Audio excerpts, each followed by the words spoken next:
This is Radar for On the Radar Entertainment Blog with another weekly baseball offseason recap of all the moves that happened. In week one, I went through basically the whole entire list of every player and talked about them. Now that things have happened in the offseason, here's the little recap and some analysis. So they were players that had qualifying offers, and of course, you know the big ones: Madison Bumgarner, Steven Strasburg, and Anthony Rendon, and Marcell Ozuna, Garrett Cole, Josh Donaldson, Zach Wheeler. All of them had offers. Now, Garrett Cole, Steven Strasburg, they're on a different level of pitching, and Madison Bumgarner and Zach Wheeler are a little bit after them. And Rendon's clearly the A third baseman, and Donaldson is probably the B third baseman on the market. And we know that Marcell Ozuna is the best outfielder on the market based on age and all-around play. The other two players in the market were Jake Odorizzi and Jose Abreu. Jose Abreu accepted the qualifying offer because we all know he wanted to stay with the White Sox. The White Sox wanted to stay with him. He came off a season where he led the league in RBI, so he and the White Sox will probably figure out a multi-year deal. Now, Jake Odorizzi, he had a pretty good season, but he thought, he and his agent were like, man, Madison Bumgarner, Garrett Cole, Steven Strasburg, Zach Wheeler, those four will definitely be signed. There's Dallas Keuchel. There's so many guys in the market that you can name that it's a little cluttered when next year's free agent class is not as good as it is this year for starting pitching. Now, the Twins are lucky that he did that because I don't know how many teams would have given up a draft pick for a player who has always been a number 2 or 3, especially in Tampa Bay and in Minnesota. Now, for the Twins, they have so many issues with the team that it's a thankful thing that he was able to come back because their rotation is only Barrios and him. Because all three of the other starting pitchers, they started most games for them last year. Kyle Gibson, who's always been a good back-end guy.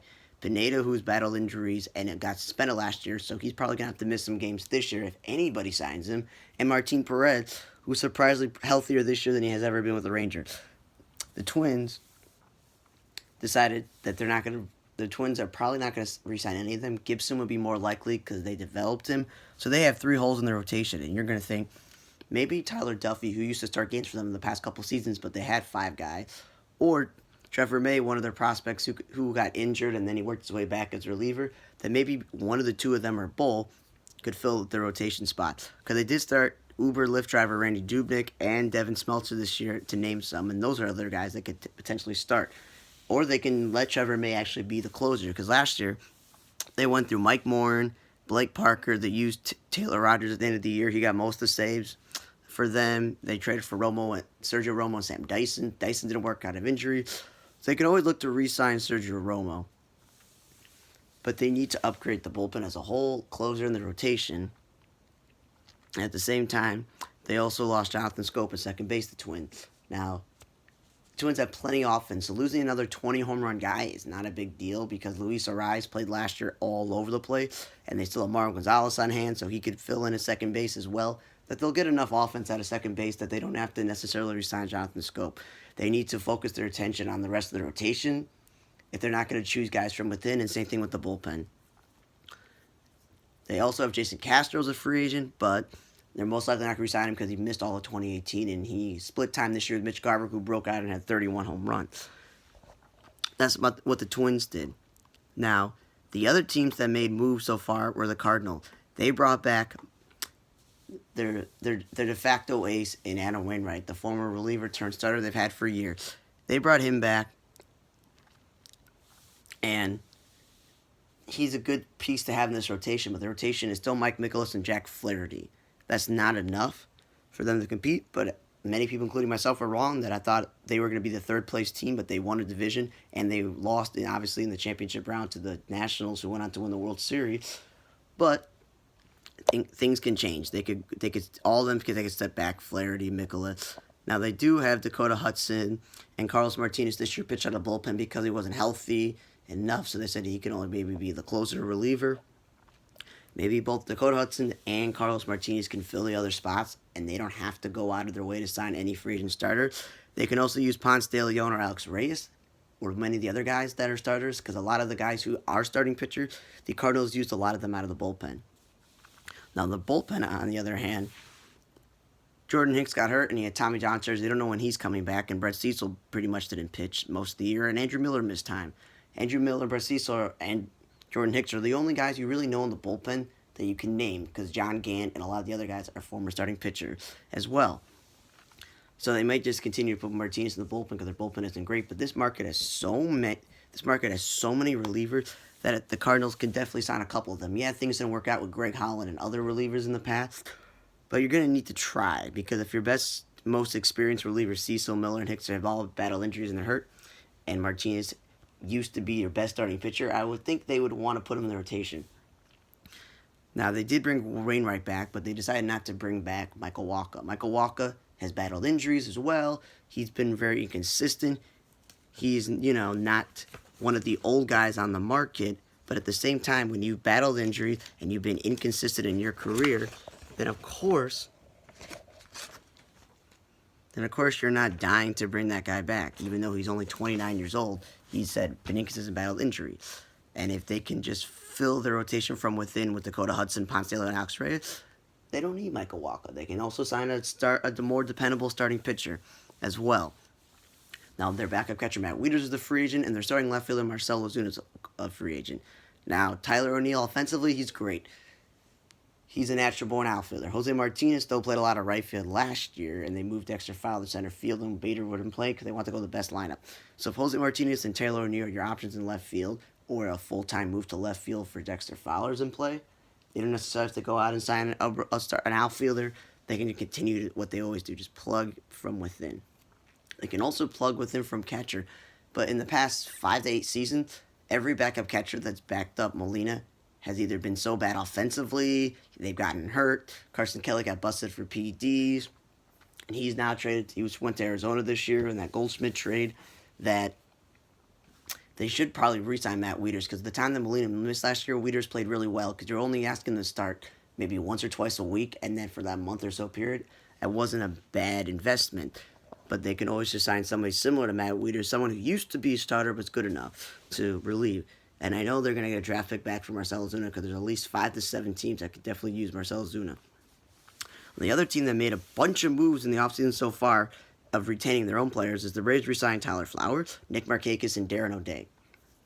Now for them, Brian McCann retired, so they should be looking to upgrade a starting catcher, because Tyler Flowers, as good as he is defensively and handling the pitching staff, he's not a starter. Now, the other issue is Josh Donaldson, as I said, didn't accept the qualifying offer, but they have Austin Riley, who they want to play third base. Donaldson was just a stopgap measure, and they had to play Riley in the outfield. And they re-signed Nick Markakis because even though he's never been a 30, 40 home run, 100 RBI guy every season, he's always been consistently going to get 20 home runs, 70 RBIs, play good enough defense in the outfield, good enough average on-base percentage, so he'll eventually have to play left field, but at least Ronald Acuna can play right field and not have to play center field, where he was okay in center field, but he was a much better defensive right fielder and left fielder. And they also have Adam Duvall on the roster, so he can get in the lineup as well if Markakis struggles as well. Yes, they lost Matt Joyce, but they have enough offense. And Inciarte is going to be back, and hopefully if he's healthy, it solidifies the outfield defense and the top of the order. So Acuna can bat in the lower part of the lineup. Now, they also Julio Teheran and Dallas Keuchel are free agents. Julio Teheran is an example of he needs a new place to go. Keuchel just signed there, as I said, to avoid the draft pick compensation in June. So there are plenty of teams that will be looking for him because they don't have a draft pick attached to him as well. And the Braves have a lot of relievers that they traded for that are free agents. Like they traded for Jerry Blevins, and they traded for Swarzak this year at the deadline. Those guys are free agents. Now, what they did last year was they also traded for Mark Melancon. They gave up 2 players. They traded for Shane Green. They gave up 2 players. And then when they traded for the Chris Martin, not to be confused with the Coldplay singer, they gave up Colby Albert Colby Allard. A lot of people thought he could be a top pitching prospect, but the Braves really wanted some relief pitching. The Rangers wanted a starting pitcher back. So if you do the math, 4 players plus a really good one, and only one that's a free agent is Martin. So you've already given up 5 players total to get 3 relievers. So your bullpen of Melancon, who used to be a closer, and he's struggled a bit, and Green, who was the closer this year for the Tigers, and you re-signed Darren O'Day, and you have, AJ Minter and Luke Jackson, who also took turns at closing last year. That's not a bad bullpen.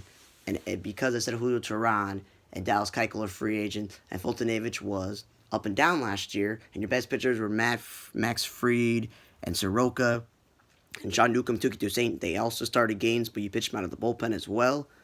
That you may want to fill your rotation from within with Newcomb and Toussaint, but you also may want to fix your rotation through free agency, not your bullpen, because if AJ Minch or Luke Jackson close games, Green and Melanson close games, and they re-signed Darren O'Day, who missed a lot of the season, but when healthy is a good lefty specialist, at the end of the day, they should not be worrying about spending money on free agents. But they went out and signed. As soon as the qualifying offers went out, the news of who didn't accept it, they signed Will Smith to a 3-year deal. So they lose a draft pick for Will Smith, and they've already given up 5 players total for 3 relievers and only have 2 to show for it.